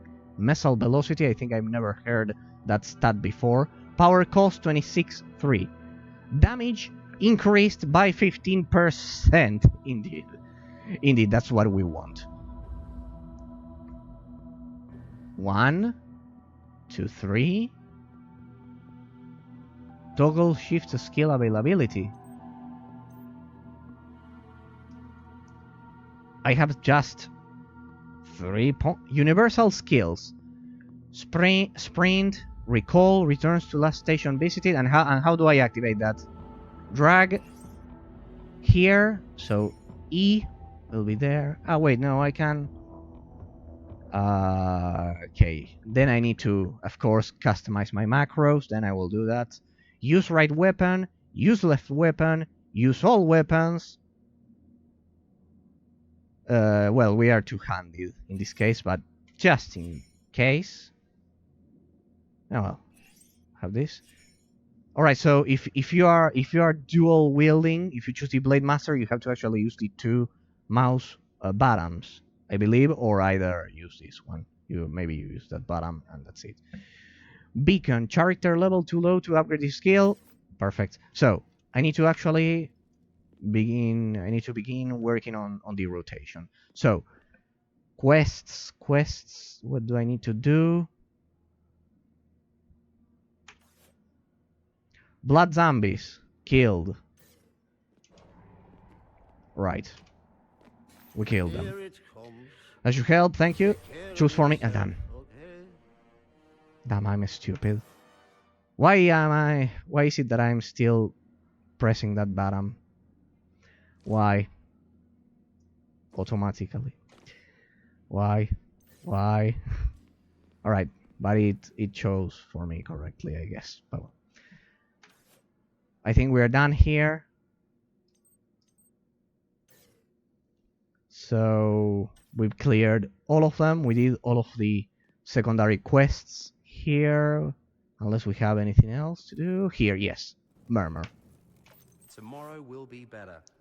Great job, Eraser. The door's open and all we have to do now is make our way to Covent Garden Station through the Covent Garden approach. That's just one infected zone. No worries there. I won't be with you on this one. Have to find my own way to the station, but I'll always be near. Gonna travel, just use your quest log. I'm only a ring away. See you in the Covenant Station? Yeah. Right. Okay. We are ready now. What? Another mission. Here it comes. Typoid Mary knows we're here. Well, I think I cannot say that word on Twitch, sadly. Roams Covent Garden approach as we speak, but she won't linger for long. She thirsts. Even now she lumbers towards us. Even now she said, "What? We have more quests here." Yeah, she's one slow moving corpse. Then again, she's dead. They are messed up like that. Call it a handicap. Sorry, but the censorship is not mine. Sadly it's Twitch. I think I could get banned if I say that. Although she probably won't break any land speed records soon. She still isn't going to stop walking for another million years. So it's best around if she reaches us eventually. Except quests. Alright, so we'll take the quests for Covenant Garden. You want us a vicious call. Usually I charge about 50 palladium for this sort of info, but no, I feel like... Come to think of it, blah blah blah blah blah blah. If you kill 10 Fellboars, deal. And how? Let's go to Covent Garden approach. Let's see what do we have here. There's Typoid Mary. Okay. I think that in this game I don't have to save. It's kind of like an MMORPG. You respawn. Alright, let's try that ability. What? Okay. Luckily I know how to use my ability. Damn! Typoid Mary, how are you doing? Good. That was easy. Well, now that I know how to use my abilities... Well, there's a huge difference. What? What the? That was Damn, there's a lot of them. That was pretty dirty. No, no.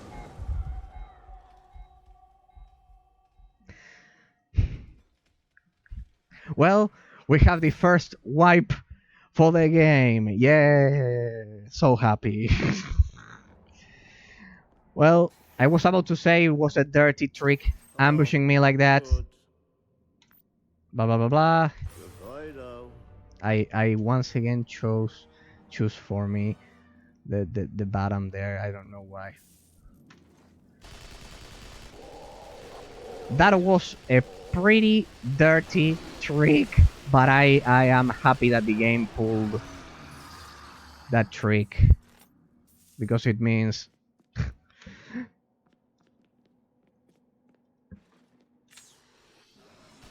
right, I didn't use my potions, or how are they called here? How are they called? Basic health injectors. I didn't use them. But well. Alright. So this is how it's gonna be. Ambushing me out of nowhere. Pretty good idea. Pretty good idea. Because most MMORPG games don't do those things. Alright, I have no cooldown for that stance, so I need to... I should... Let's do this. Instead of 2, bring that over here for now. Then I will organize my macros. But for now, I'll just do this with the E button. That should be much more comfortable. Alright, our range has increased. And also the... Okay, I think that yellow thing around us, that's our shield. When they deal damage to us, well. Hey, I think those explode.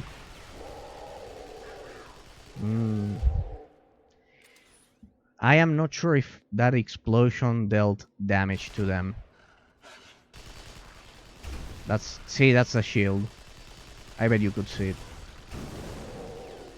Damn it, this.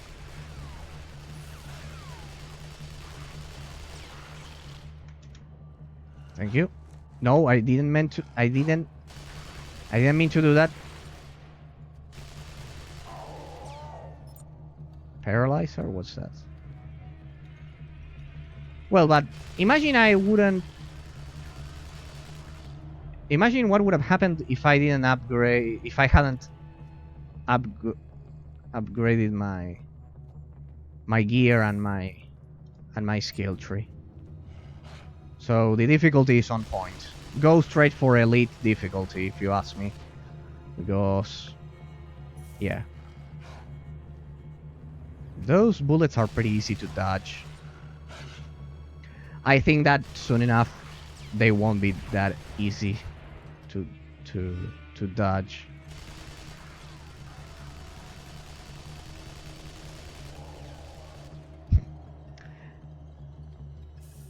Well, maybe if you want an extra level of difficulty, play a melee class and, well, yeah, don't upgrade your gear so much. Oh well, it's way too early to tell. Let's see. Alright, down there I think it's the money I have. It appears kind of like briefly. I bet you must have noticed all of that way before I did, because you can see it. Okay. Nice soundtrack. Alright, so they have shields as well. Alright, so we do this. Alright, I'm beginning to get the synergy of the skill tree. Come on. The cooldown. Okay. Alright, so there's a bit of strategic depth regarding when to kind of like... There you can see the money.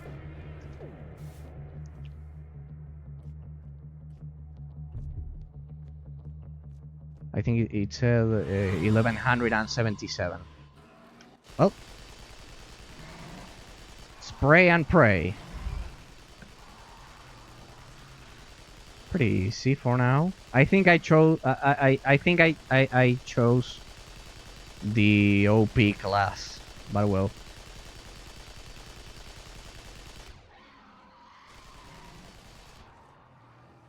But well, it was in my best interest to do so. Okay. What else do we have here? Anything else?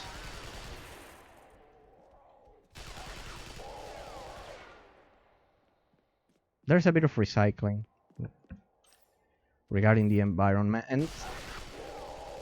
Well, I wonder if I can somehow zoom out the map, but what?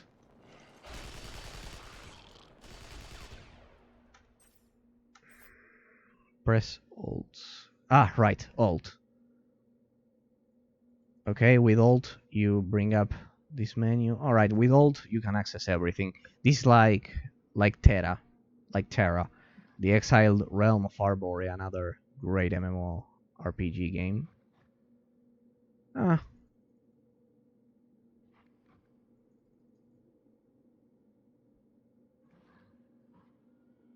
Nah.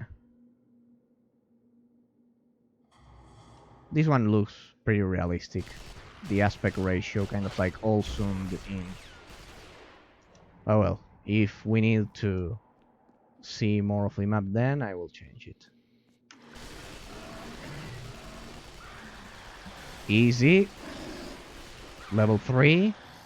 What are we, level 4 or 5? I don't know. So basically, if you like World of Warcraft as much as I do, definitely this game is a great option. I remember that I reversed engineered World of Warcraft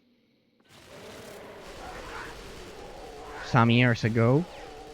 I think it was 2016 to be precise, and we did because World of Warcraft Classic and Wrath of the Lich King weren't a thing. They simply didn't exist.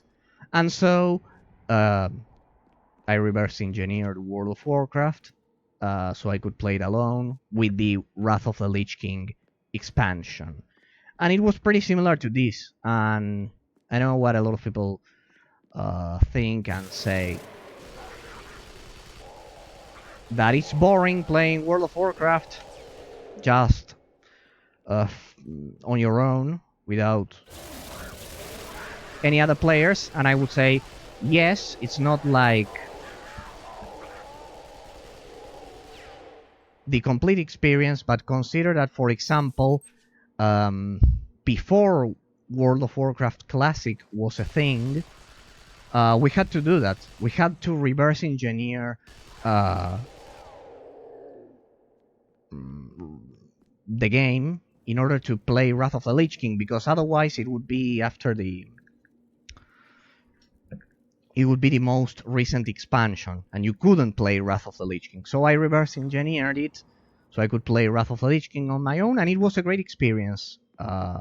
It is a great experience because I still do so, which I highly suggest, because it's not boring at all. You can, for example, do operations on your own, kind of like alone, and it's pretty interesting. For example, facing Arthas alone, or exploring, kind of like an adventure, pretty similar to Kingdoms of Amalur Reckoning. That game was also pretty similar to an MMORPG games as well as Dragon Age Inquisition, but I highly suggest it. And from there on, I reverse engineered games, MMORPG games, which sadly we no longer have with us. I'm waiting for Willstar. They are reverse engineering Willstar. They will release the server, I hope someday. But for now, the Exiled Realm of Arborea, Ion, the Tower of Eternity, especially Ion, the combat system in Ion. I think they closed Ion. I'm not sure. but I played that one offline with a reverse engineered server just for the combat system, because that game had the best tab targeting combat system pretty much in any MMORPG game ever. But incredible. As I've said, the other one is Black Desert Online. Black Desert Online, because great game. Great game. What's this? Can I loot this? What's this? Your stash. Ah, we have a stash. Good. Good to know. But okay, everything seems to be in order. But what was I going to do? Upper Kingsway is yours? No, I'm not meant to go this way. What are my missions? Ward's secret. Speak with Ward. Speak with Murmur. Alright, I need to... sorry, I need to... The quest. Right. If there's any way to kind of like teleport to the previous station, I'll do so, but I still don't know how to do that. But as I was telling you, I played all of those MMORPG games on my own, and as I've said, back in the day, it was the only way to play Wrath of the Lich King again, because otherwise you had to play the most recent expansion. And I didn't want to do that because they changed. First of all, they changed a lot of things from the terrain, because after Wrath of the Lich King in World of Warcraft, the terrain changed completely. It changed completely. And well, good to know. I had forgotten about that loot. The terrain changed completely. It was a totally different landscape. Totally different. And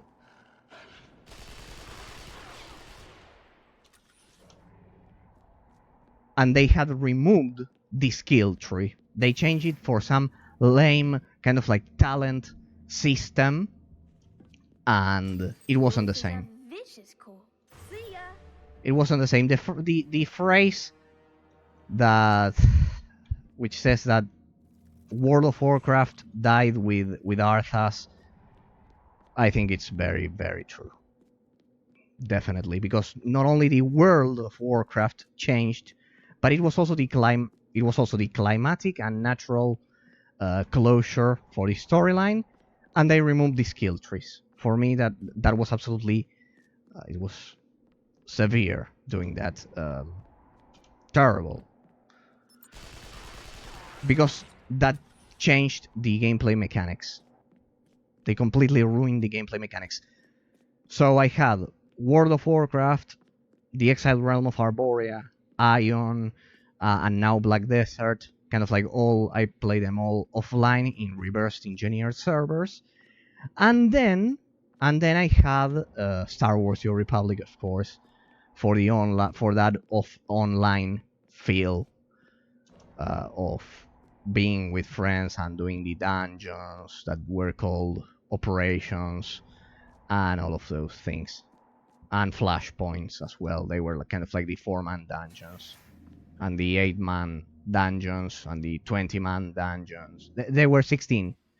They weren't 20-man dungeons.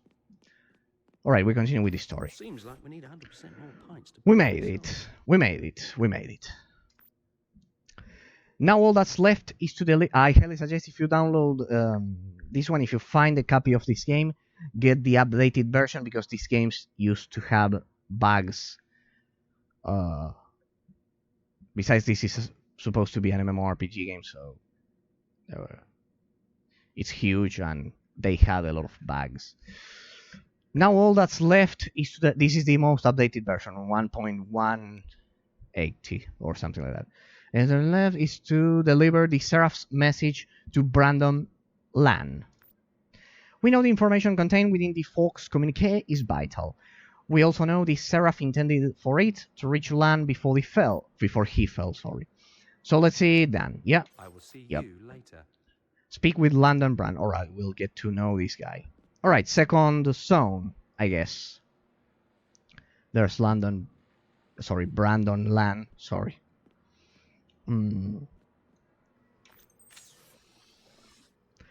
Before settling comfortably into the role of commandant garden caretaker, Julian lived a peaceful life.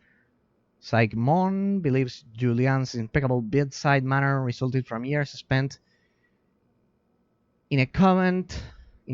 Sorry. However, her motherly nature is more likely a permanent side effect manifested after successfully raising 7 mischievous children with the use of uplifting song. Alright, so you regain health by speaking to them. Pretty convenient. That mechanic is pretty well implemented. Oh, we get another merchant here. Creates. Select an item to create. Alright, but you need the materials. Okay. Yeah, that's kind of like the crafting system. We'll have time to explore that. What you need? 43, my rifle is much better. Yeah, pretty much. These games requires evoker, summoner. Okay. No, sell.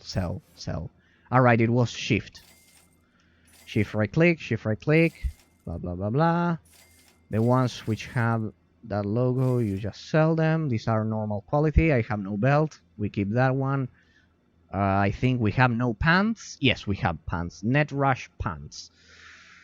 We have no boots though, so we keep those. I cannot equip this one. Yes, I can. I just need to identify them. See? I'm a pro now. I'm already a pro. No. Actually, I'm just learning. Well, but I know about this one.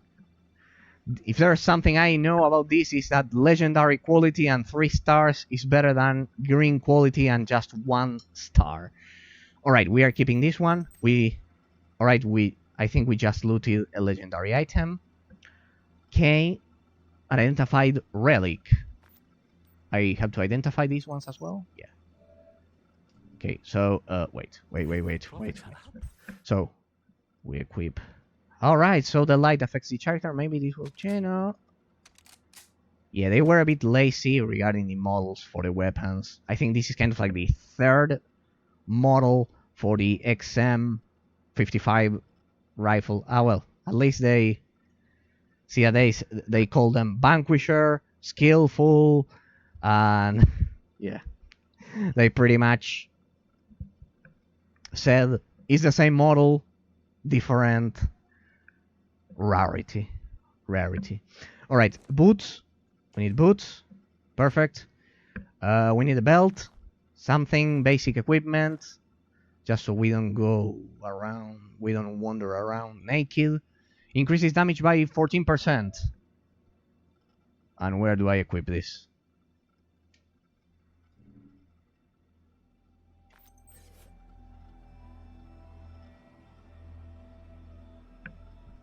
It is hard to know what is more disturbing, the rigid fingers of the Colo or the demonic rat eye it holds. Observation notes by Dr. Cornwall.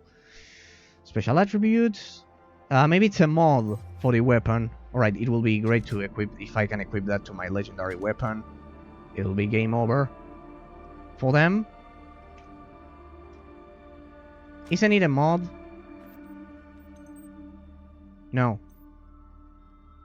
Where am I supposed to equip this item? Mods.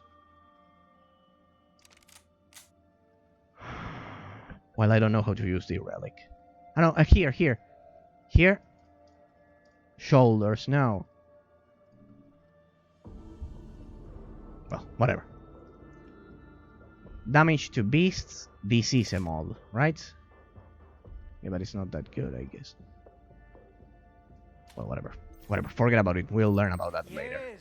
Yes, you're a man. You know, when I played Divinity Original Sin, I didn't know how to...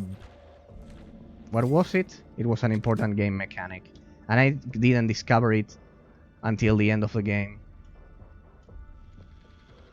This item contains other items. Do you want to sell them all? Yes, with the mods.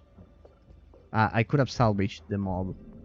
Not miscellaneous. Do we have some mods here? Toxic damage. Blah blah blah blah. Oh, that's pretty.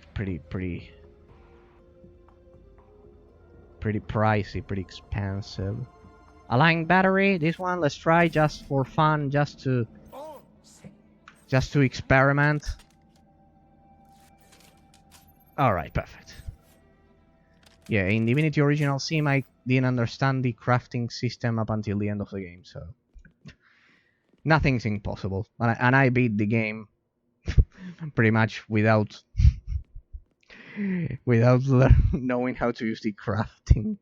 And it happened to me also with what was it, with Space Siege that we played last time.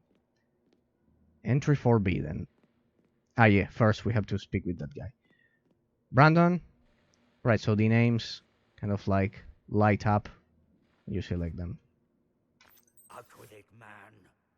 Yes, I'm Lan. And you are? There's a bug here. I have to click twice the next page button for it to work. Erase or have very well erased. What would you have of me? ... The Seraph dead?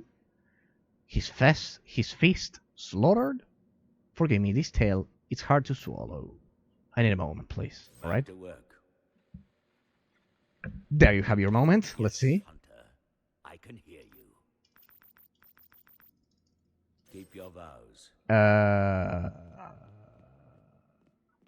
Ideas? He's in shock, Murmur. What do we do? I will see you later.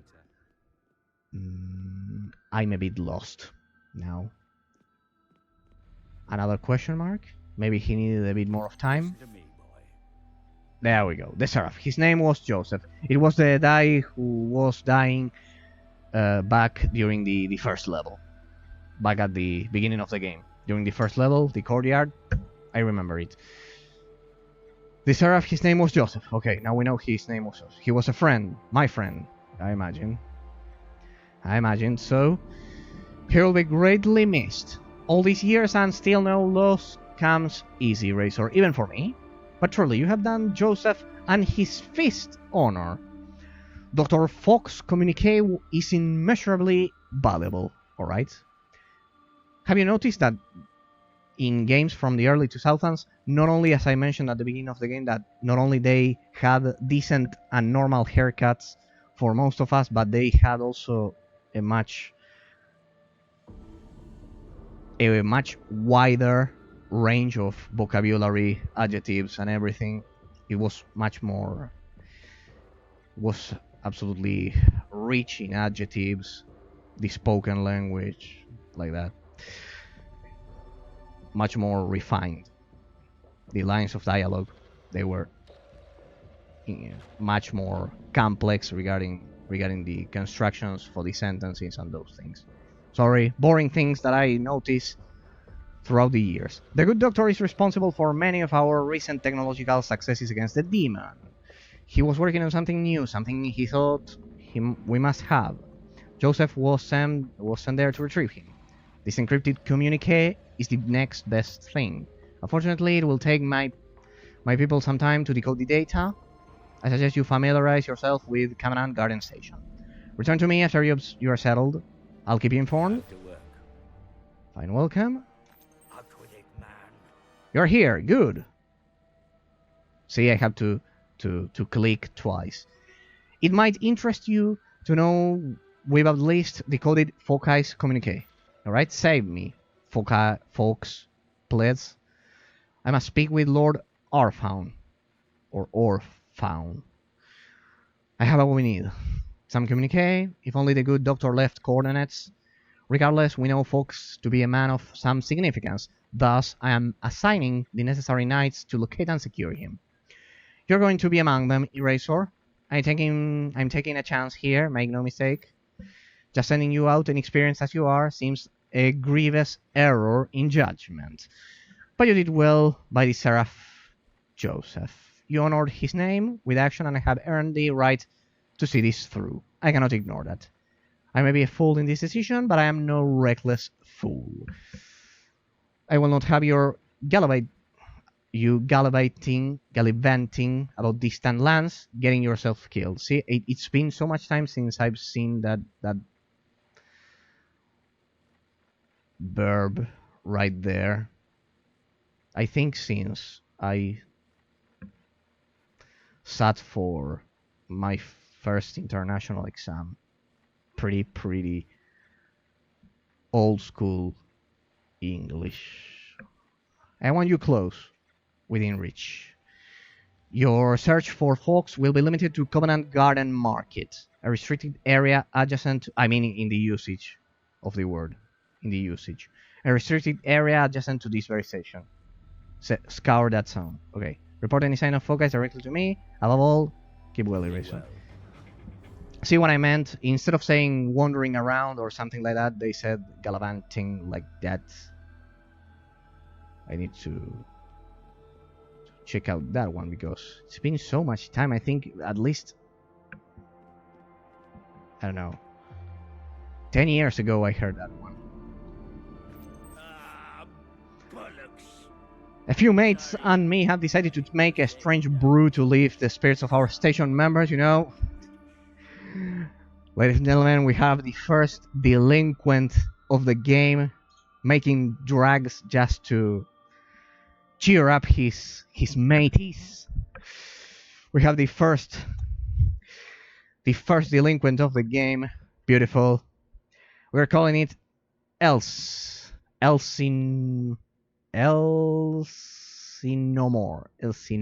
something like that. Beauty name. Yeah, totally impossible to pronounce. But look, Hoser, I'm not from around here, so maybe you can help out, right? I need a few more blade husk claws to finish the posh. Good dialogue choice. It wasn't a drag, it was a beer. If you could bring me 4 of that, it would be a beer. Yeah, he's drunk. Should be easy enough to find what I need in Upper Kingsway Sewers if you negotiate with the local blade husks, you know? Yeah, he's totally drunk.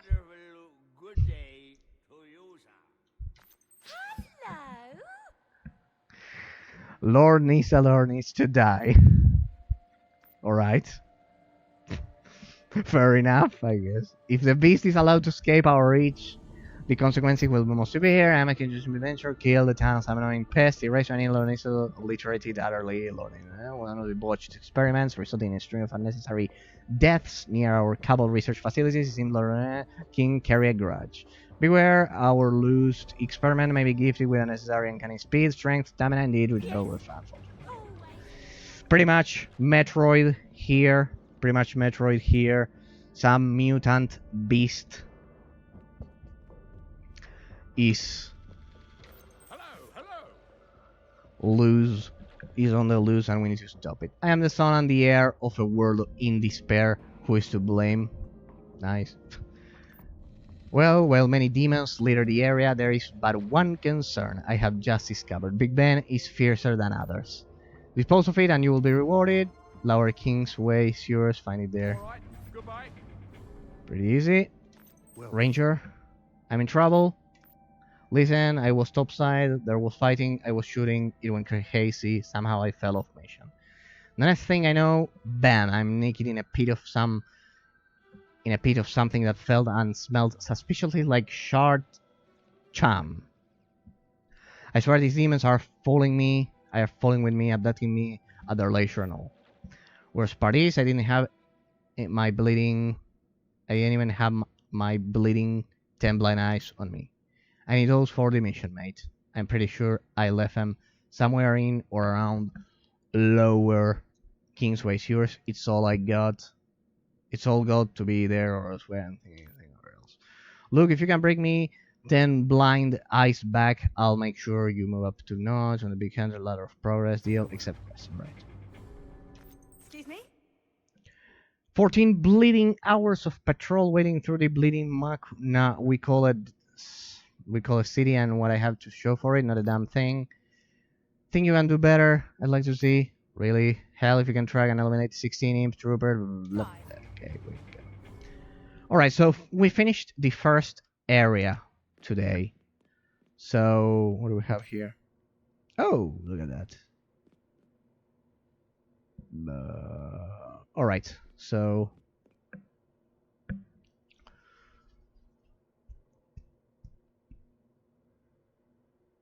I think I'm lost, guys. I think I'm totally lost. We were at Covenant Garden Approach, so... Covenant Garden. Or, sorry, Covent Garden. Covent Garden. Covent Garden... Steam tunnels. Damn, this is a maze.